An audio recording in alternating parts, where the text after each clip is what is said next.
Buenos días, alumnos de quinto año. Bueno, el tema de este video va a ser década infame. La década infame es un periodo que en realidad abarca un poquitito más de una década, son 13 años que transcurren en la historia argentina entre 1930 y 1943. Una infamia, es una gran mentira, una injusticia, y precisamente esa gran injusticia o esa gran mentira que regresa a la escena política argentina es el fraude electoral. ¿Y cuándo arranca? Precisamente tras la crisis del 29 y sus tres consecuencias económicas, políticas y sociales.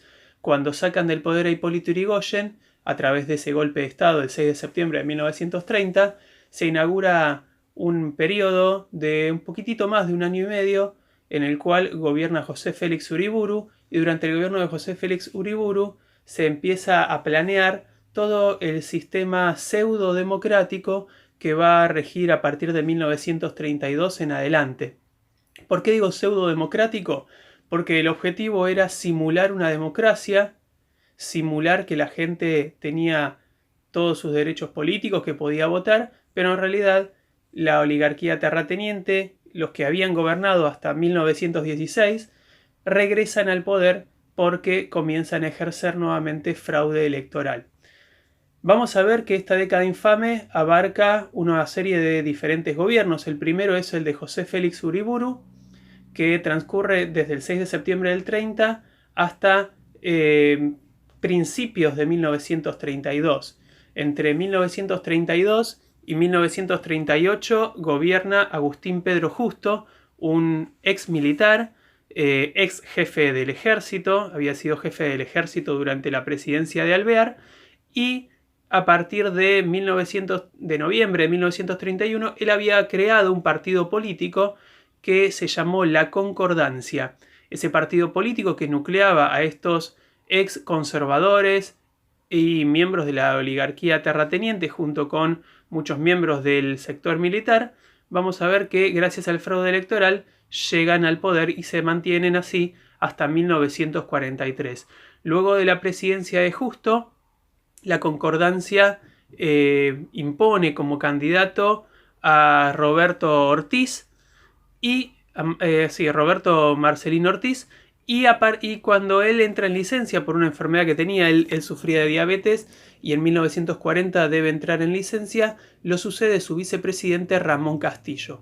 Precisamente un año antes de que el mandato de Castillo finalizara, en 1943, se produjo un golpe de Estado de un grupo de militares pertenecientes a la clase media, no simpatizaban con esa oligarquía terrateniente, y realizan este golpe de Estado a Ramón Castillo para evitar que asuma un posible sucesor, que era Robustiano Patrón Costas, ya que este personaje, Patrón Costas, había anunciado que si llegaba a ser presidente iba a involucrar a la Argentina en la Segunda Guerra Mundial apoyando a los aliados. Los aliados en la Segunda Guerra Mundial eran los tradicionales países capitalistas, como por ejemplo Estados Unidos, Francia e Inglaterra, pero a su vez también se le sumó una potencia comunista que era la Unión Soviética.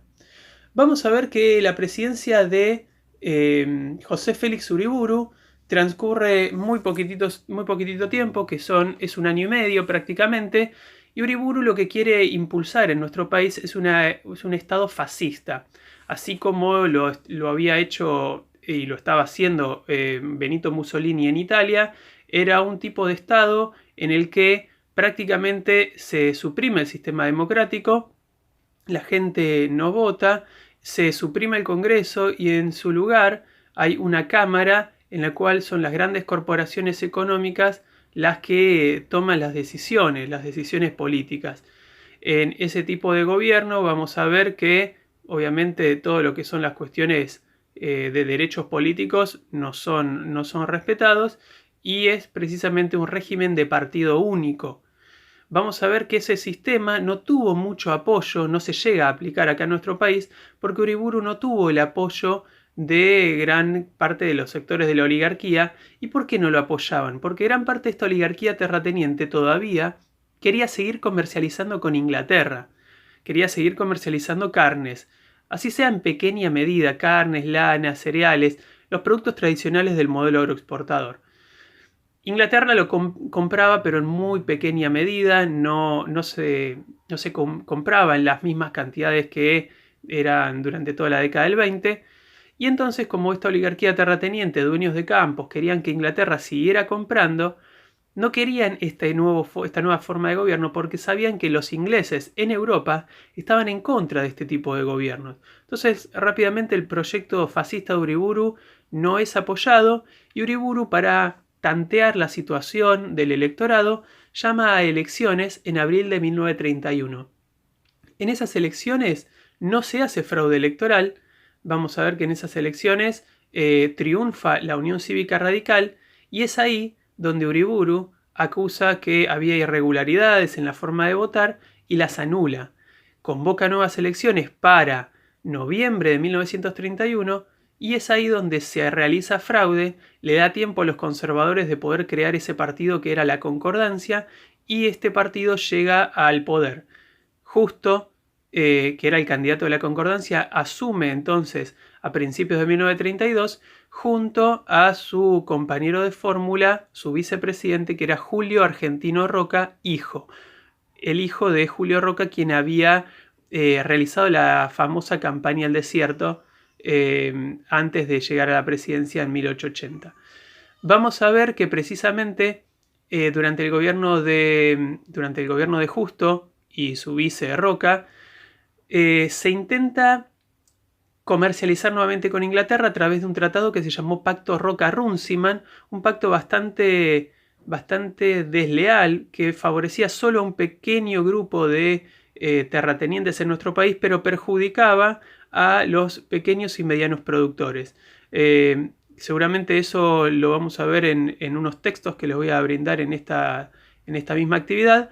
Y vamos a ver que este tratado generó muchas denuncias por parte de diputados opositores, como por ejemplo Lisandro de la Torre, pero por supuesto el Congreso nunca los trató, nunca los llevó adelante esas denuncias porque precisamente estaba minado, estaba plagado de conservadores que no les interesaba precisamente investigar esas denuncias porque ellos mismos pertenecían a ese grupo político.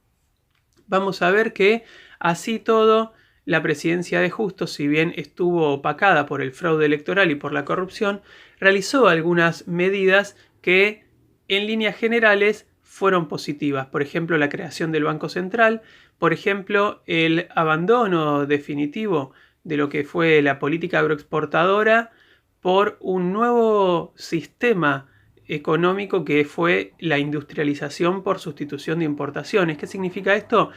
Que comenzó a buscarse la variante de un nuevo modelo económico hacia la industrialización.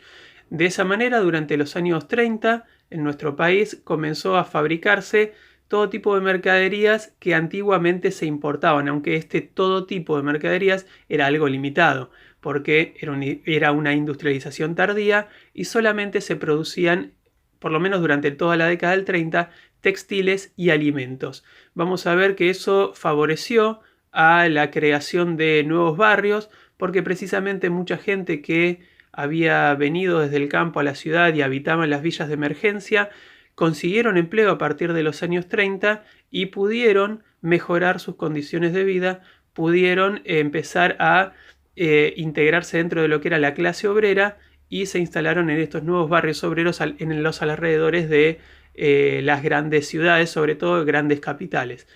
Vamos a ver que tras la presidencia de Justo no podía ser reelecto, la constitución de aquellos años no lo permitía, y entonces la Concordancia logró buscar un candidato que fue Roberto Marcelino Ortiz.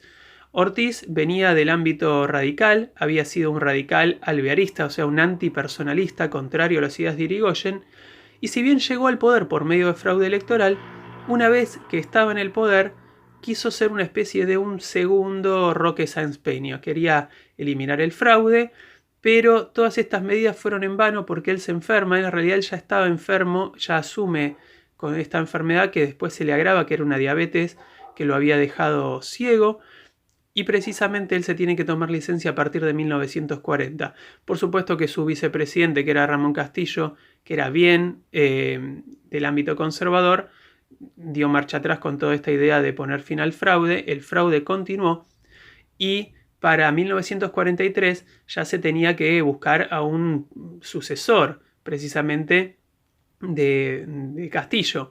Y es ahí donde la Concordancia logra poner como candidato a Robustiano Patrón Costas. Había sido un senador por la provincia de Salta que precisamente había hecho una serie de comentarios que irritó bastante al sector militar. En esos comentarios anunciaba que iba a meter a la Argentina en la guerra. De esa manera la política tradicional argentina frente a las guerras, que era la neutralidad, quedaba abandonada. Y entonces al anunciar esto, un gran porcentaje del sector militar se alarmó y precisamente decidió encabezar un golpe de Estado para evitar la asunción de Patrón Costas. Todavía no se habían realizado las elecciones, pero en el golpe de Estado se lo hacen a Castillo el 4 de junio de 1943 con el pretexto de que no tenga tiempo de realizar esas elecciones.